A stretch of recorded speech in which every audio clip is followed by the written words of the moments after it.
আওয়ামী জঙ্গিদের তাণ্ডবের সময়ে এই গোপালগঞ্জে আপনাদের একজনের দাঁড়িয়ে থাকা গোটা বাংলাদেশে আমাদের কোটি মানুষকে দাঁড়ানোর সাহস দেয়। ওরা হামলা করেছে,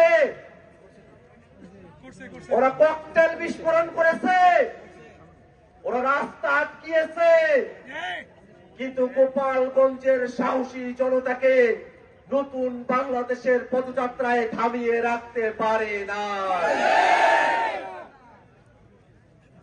ওই হিংস্র সন্ত্রাসীদের বলতে চাই, আমরা আপনাদের মতো হিংস্র নই, কিন্তু প্রতিশোধ দিতে আমাদেরকে বাধ্য করবেন না।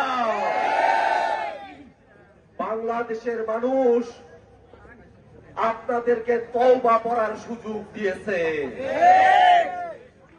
তওবা করে বাংলাদেশের জনতার কাতারে চলে আসুন। যদি ভারতের প্রেসক্রিপশনে বাংলাদেশের স্বাধীনতা, সার্বভৌমত্ব এবং জনগণের নিরাপত্তাকে বিঘ্নিত করতে চান, এদেশের জনগণ আপনাদেরকে আস্ত রাখবে না।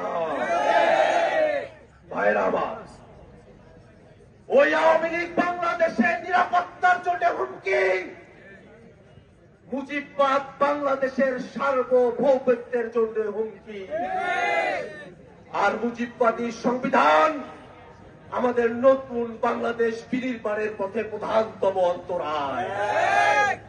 অতএব আওয়ামী লীগ এবং মুজিববাদের সাথে সাথে মুজিববাদী সংবিধানেরও কবর রচনা করতে হবে। আজ গোপালগঞ্জ দেখেছে, ফেসিবাদ চলে যাওয়ার পরেও ফেসিবাদের দালালদের আস্ফালন এখনো কমে নাই।